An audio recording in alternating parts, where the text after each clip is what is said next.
Hello, welcome back बच्चों। मैं सुनील पांडे आप सबका अपने चैनल पांडे सर की क्लास में बहुत बहुत स्वागत करता हूं। आज हम लोग पढ़ने जा रहे हैं कक्षा 7 की गणित लेसन 8.2। तो आइए शुरू करते हैं। और जैसा कि हम लोग देख रहे हैं, इस एक्सरसाइज में निम्नलिखित सवाल दिए गए हैं जिन्हें कि हम एक एक कर हल करेंगे। तो आइए शुरू करते हैं। और सबसे पहले कुछ बातें जो हमें ध्यान में रखनी है वह है कि a का घात m गुना a का घात n हो तो उसे हम जो है लिखेंगे बराबर a का घात m जोड़ n। दोनों घातों को जोड़ देंगे। यहाँ पर ध्यान रखेंगे कि दोनों का आधार सेम है। यहाँ भी हम देख रहे हैं a का घात m भागा a का घात n। ऐसे कंडीशन में भाग के केस में हम घातों को घटा देते हैं जब आधार सेम रहे तो हम लिखेंगे बराबर a का घात m घटाओ n। अगर आपको दिया रहे a का घात m का घात n तो हम यहाँ पर घातों को गुना कर देते हैं और लिखेंगे a का घात m गुना n।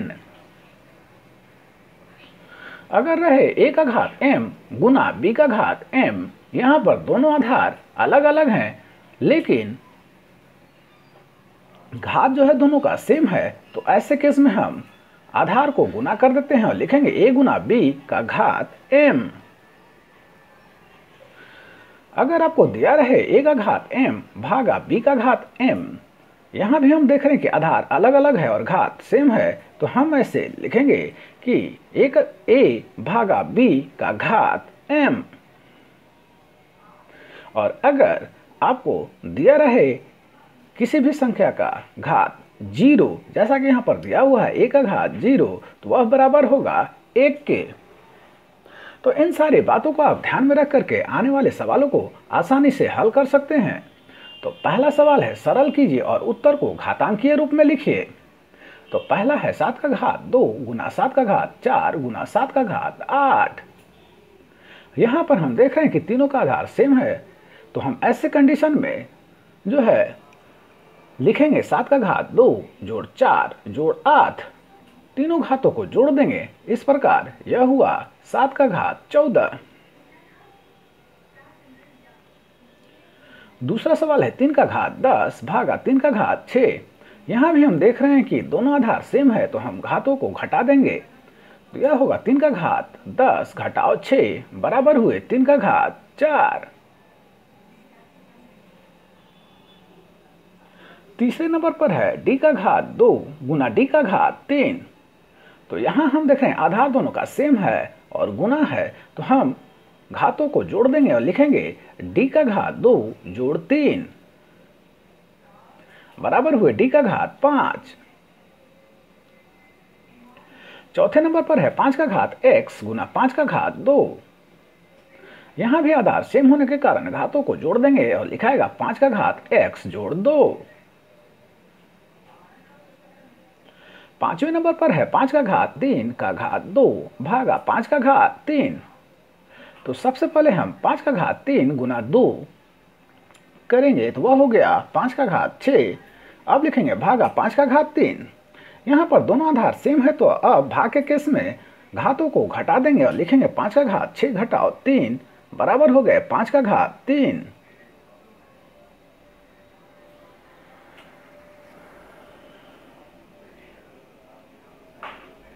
छठे नंबर पर है 3 का घात 5 गुना 5 का घात 5। यहाँ पर आधार अलग अलग है परंतु घात सेम है, तो हम इसे लिखेंगे 3 गुना 5 का घात 5। तो 3 गुना 5 हुए 15 का घात हो जाएगा 5।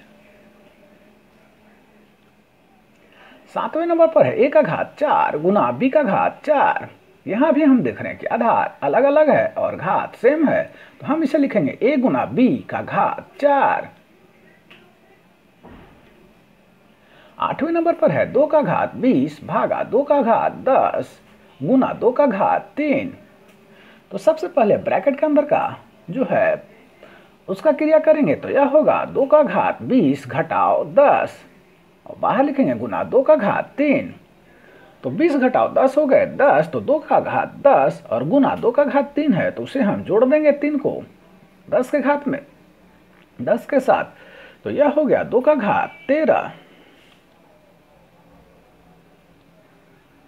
नौवें नंबर पर है 9 का घात p भागा 9 का घात 3।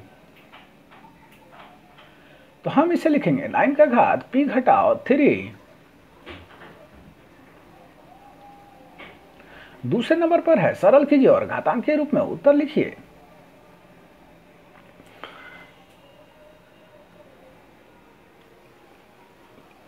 तो आई नंबर में है यहाँ पर 2 का घात 3 गुना 3 का घात 4 गुना 4 भाग में 3 का घात 2 गुना 32। यहाँ पर हम देख रहे हैं 4 और 32 घात के रूप में नहीं लिखा हुआ है, तो हम उसे घात के रूप में पहले लिखेंगे। तो हम लिखेंगे 2 का घात 3 गुना 3 का घात 4 गुना 2 का घात 2 भागा 3 का घात 2 गुना 2 का घात 5। अब जो है ऊपर में 2 का घात 3 और 2 का घात 2 है गुना में, तो हम उसे घात को जोड़ देंगे तो होगा 2 का घात 3 जोड़ 2 गुना 3 का घात 4 भागा 3 का घात 2 गुना 2 का घात 5। तो यह हो गया 2 का घात 5 गुना 3 का घात 4 भागा 3 का घात 2 गुना 2 का घात 5। अब भाग के केस में सेम घात सेम आधार वाले को जो है घातों को घटाएंगे तो 2 का घात 5 घटाओ 5 हो जाएगा और 3 का घात 4 घटाओ 2 हो जाएगा। तो 2 का घात अब 0 हो गया, 5 घटाओ 5 बराबर 0 और 3 का घात 4 घटाओ 2 बराबर हो गया 2। 2 का घात 0 का मतलब हुआ 1 गुना 3 का घात 2। तो यहां पर आंसर हो गया 3 का घात 2।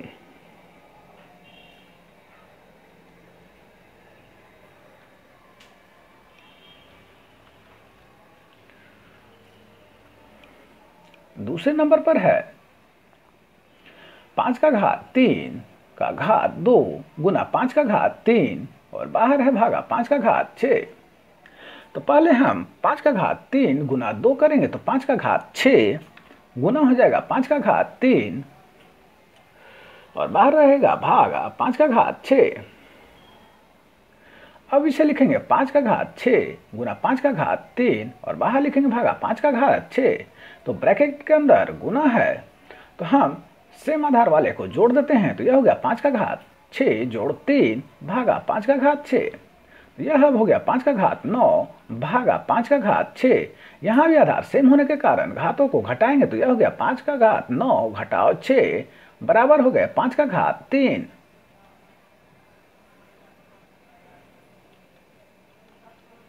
तीसरे नंबर पर है 25 का घात 5 भागा 5 का घात 4। तो हम यहाँ 25 को लिख सकते हैं 5 का घात 2 का घात 5 हो गया भागा 5 का घात 4। 5 का घात 2 का घात 5 का मतलब हो गया 2 गुना 5 बराबर 10। तो 5 का घात 10 हो जाएगा भागा 5 का घात 4। अब दोनों का आधार सेम होने के कारण भाग के कंडीशन में घातों को घटाएंगे तो यह हो गया 5 का घात 10 घटाओ 4। तो यह बराबर हो गया 5 का घात 6 और यही आंसर हुआ। चौथे नंबर पर है 3 का घात 0 जोड़ 4 का घात 0 जोड़ 5 का घात 0। तो जैसा कि हम लोगों ने पढ़ा है कि जिस भी संख्या का घात 0 हो उसका मतलब होता है 1। तो हम जो है यहाँ लिखेंगे 1 जोड़ 1 जोड़ 1 बराबर हो गए 3 के और यही आंसर हुआ। पांचवें नंबर पर है 3 का घात 0 गुना 4 का घात 0 गुना 5 का घात 0। तो यह हो जाएगा 1 गुना 1 गुना 1 बराबर हो गए 1 और यही आंसर हुआ। छठे नंबर पर है 4 का घात 0 जोड़ 5 का घात 0 गुना 2 का घात 0। तो 4 का घात 0 का मतलब हुआ 1 जोड़ 5 का घात 0 का मतलब भी हुआ 1 और बाहर हुआ 2 का घात 0 का मतलब 1। तो 1 जोड़ 1 हुए 2 गुना 1 बराबर हो गए 2 के और यही आंसर हुआ।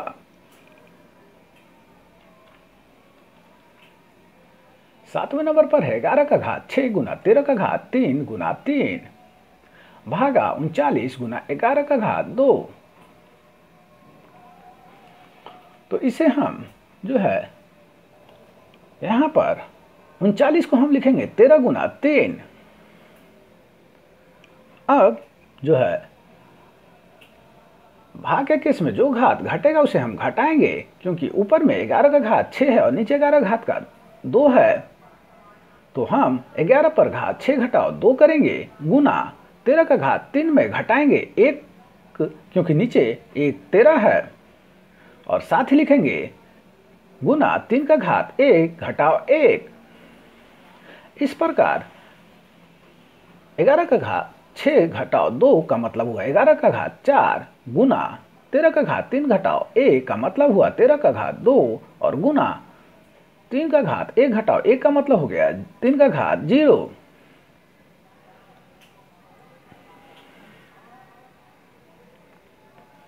इस प्रकार यह हो गया 11 का घात 4 गुना 13 का घात 2,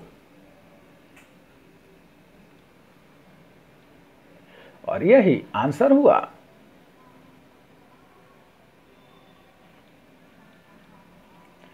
8वें नंबर पर है 5 का घात 7 भागा 5 का घात 4 गुना 5 का घात 3। तो सबसे पहले हम करेंगे 5 का घात 7 भागा, नीचे लिखेंगे 5 का घात जोड़ 4 जोड़ 3। क्योंकि दोनों का आधार सेम है तो हम घातों को जोड़ दिए, तो यह हो गया 5 का घात 7 भागा 5 का घात 7। अब भाग के केस में हम लोग घातों को घटा देते हैं जब सेम आधार रहता है, तो अब लिखेगा 5 का घात 7 घटाओ 7, तो हो गए 5 का घात 0, और यह हो गया बराबर 1 के। 9वें नंबर पर है 3 का घात 3 गुना 3 का घात 3। तो हम 3 का घात 3 जोड़ 1 कर देंगे का घात 3, तो 3 का घात 3 जोड़ 1 हो गया 3 का घात 4 का घात 3, और इस प्रकार हो गया 3 का घात 4 गुना 3 बराबर हुए 3 का घात 12।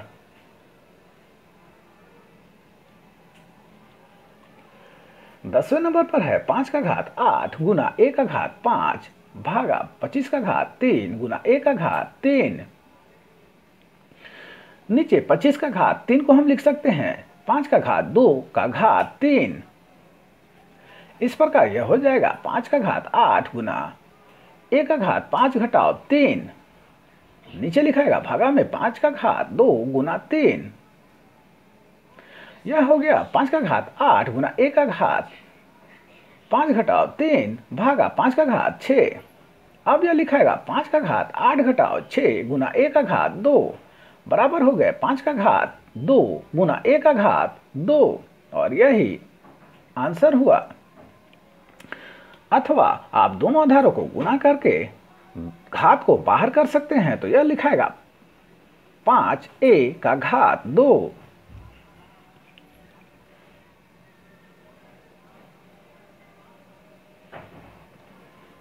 तीसरे नंबर का सवाल है अभाज्य गुणनखंडों की घातों के गुणनफल के रूप में व्यक्त कीजिए। तो पहला नंबर में है 1152। तो सबसे पहले हम उसका प्राइम फैक्टराइजेशन कर लेते हैं, जो कि आपको दाहिने साइड में दिया हुआ है। तो प्राइम फैक्टराइजेशन इसका आया गुणनखंड वह है 2 गुना 2 गुना 2 गुना 2 गुना 2 गुना 2 गुना 2 गुना 3 गुना 3। अब इसे हम घात के रूप में लिखेंगे, तो यह हो गया 2 का घात 7 गुना 3 का घात 2, क्योंकि यहाँ पर 2 जो है 7 बार आया है और 3 जो है वह 2 पर आया है, तो हमने इसे लिखा 2 का घात 7 गुना 3 का घात 2।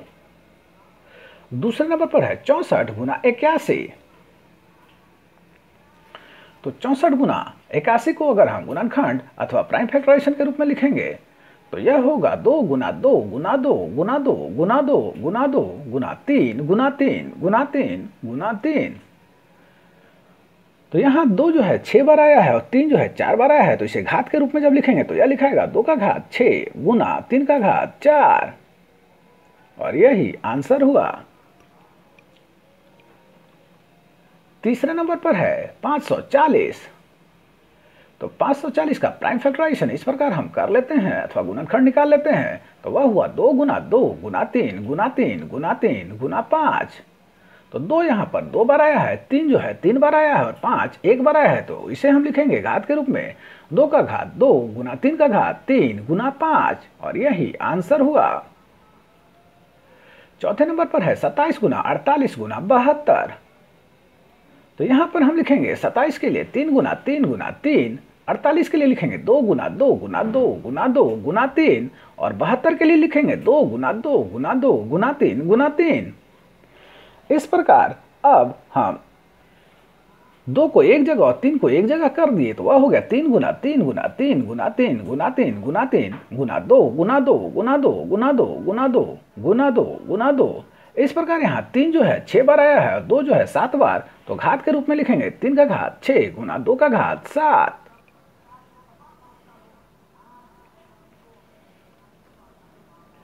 पांचवें नंबर पर है 9 गुना 6 गुना 15 गुना 4। तो 9 को हम लिख सकते हैं 3 गुना 3, 6 को लिखेंगे 2 गुना 3, 15 को लिखेंगे 3 गुना 5 और 4 को लिखेंगे 2 गुना 2। अब सब संख्या को एक साथ मिलाकर जो है अलग अलग लिखेंगे, तो वह हो गया 3 गुना 3 गुना 3 गुना 3 गुना 2 गुना 2 गुना 2 गुना 5। अब घात के रूप में इसे कर देते हैं, तो वह हो गया 2 का घात 3 गुना 3 का घात 4 गुना 5। और यही आंसर हुआ। चौथे नंबर का सवाल है, नीचे दिए गए कथनों में सही और गलत छांटिए तथा अपने उत्तर का कारण भी दीजिए। तो पहला है 10 का घात 0 बराबर है 1000 का घात 0। तो यहां पर 10 का घात 0 का मतलब 1 हुआ और 1000 का घात 0 का भी मतलब 1 हुआ, 1 बराबर 1। तो हम कह सकते हैं कि यह सत्य है।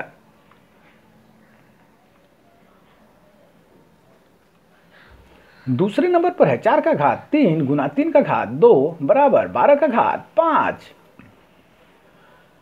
यहां पर 12 का घात 5 का मतलब हुआ 4 गुना 3 का घात 5, मतलब 4 का घात 5 गुना 3 का घात 5। जबकि हमारे सवाल में ऐसा नहीं दिया हुआ है, अतः हम कह सकते हैं कि यह असत्य है। तीसरे नंबर पर है 2 का घात 5 बराबर 5 का घात 2। यह भी असत्य है, जैसा कि हम लोगों ने देखा था कि जिसका घात ज्यादा होता है वही संख्या बड़ा होता है। तो 2 का घात 5 का मतलब हुआ 32 और 5 का घात 2 का मतलब हुआ 25, अतः यह कथन असत्य है। चौथे नंबर पर है 10 गुना 10 का घात 6 गुना 100 का घात 6। यह कथन भी असत्य होगा, क्योंकि 10 गुना 10 का घात 6 का मतलब हो गया 10 का घात 7, जबकि 100 का घात 6 का मतलब हुआ 10 गुना 10 का घात 6, मतलब 10 का घात 6 गुना 10 का घात 6 और दोनों को जोड़ देंगे तो 10 का घात 12 हो जाएगा। अतः यह कथन जो है असत्य है। पांचवें नंबर पर है सरल कीजिए। तो पहला है 3 का घात 2 का घात 5 गुना 5 का घात 3 भागा 9 का घात 4 गुना 5 का घात 2। तो 3 का घात 2 का घात 5 का मतलब हो गया 2 पचे 10, 3 का घात 10 गुना 5 का घात 3 और नीचे 9 का घात 4 का मतलब हो गया 3 का घात 2 का घात 4 गुना 5 का घात 2। अब यह हो गया 3 का घात 10 गुना 5 का घात 3 भागा 3 का घात 8 गुना 5 का घात 2। अब 3 का घात 10 में से 8 को घटा देंगे, क्योंकि भागा में 3 का घात 8 है, और गुना करेंगे 5 का घात 3 में से घटाएंगे 2 को, क्योंकि यहाँ भागा में 5 का घात 2 है। इस प्रकार 3 का घात 10 घटाओ 8 का मतलब हुआ 3 का घात 2 गुना 5 का घात 3 घटाओ 2 का मतलब हो गया 5 का घात 1। तो 3 का घात 2 का मतलब हो गया 9 गुना 5 बराबर हो गया 45 के, और यही जवाब हुआ। दूसरे नंबर पर है 9 का घात 2 गुना 3 का घात 2 गुना 1 का घात 8 भागा 3 का घात 7 गुना 1 का घात 3। तो हम यहाँ 9 को करेंगे 3 का घात 2 का घात 2 गुना 3 का घात 2 गुना 1 का घात 8 भागा 3 का घात 7 गुना 1 का घात 3। अब 3 का घात 2 का घात 2 का मतलब हो गया 3 का घात 4 गुना 3 का घात 2 गुना 1 का घात 8 घटाओ 3 कर देंगे, क्योंकि नीचे भाग में 1 का घात 3 है। तो यह हो गया अब 3 का घात जोड़ 2 घटाओ 7 गुना 1 का घात 5। इस प्रकार यह हो गया 3 का घात -1 गुना a का घात 5 और 3 का घात -1 का मतलब हो गया 1/3 गुना a का घात 5। इस प्रकार यह हुआ a का घात 5 भागा 3 और यही आंसर हुआ।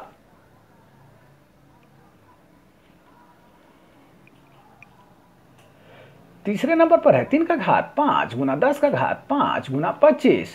तो हम इसे लिखेंगे 3 का घात 5 गुना 2 गुना 5 का घात 5 गुना 5 का घात 2 भागा 5 का घात 7 गुना 6 के लिए लिखेंगे 2 गुना 3 का घात 5। इस प्रकार अब हो गया यह 3 का घात 5 गुना 2 का घात 5 गुना 5 का घात 5 गुना 5 का घात 2 भागा में 5 का घात 7 गुना 2 का घात 5 गुना 3 का घात 5। अब समान आधार वाले संख्या को जो है घातों को घटाएंगे भाग वाले संख्या से। तो यह हो गया अब 3 का घात 5 घटाओ 5 गुना 2 का घात 5 घटाओ 5 गुना 5 का घात 5 जोड़ 2 घटाओ 7। इस प्रकार यह हो गया 3 का घात 0 गुना 2 का घात 0 गुना 5 का घात 0। अब यह हो गया 1 गुना 1 बराबर हो गया 1 के और यही जवाब हुआ।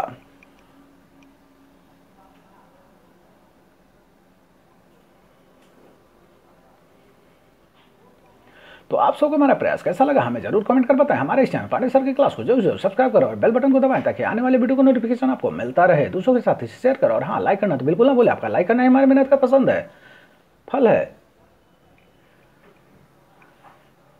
Thank you.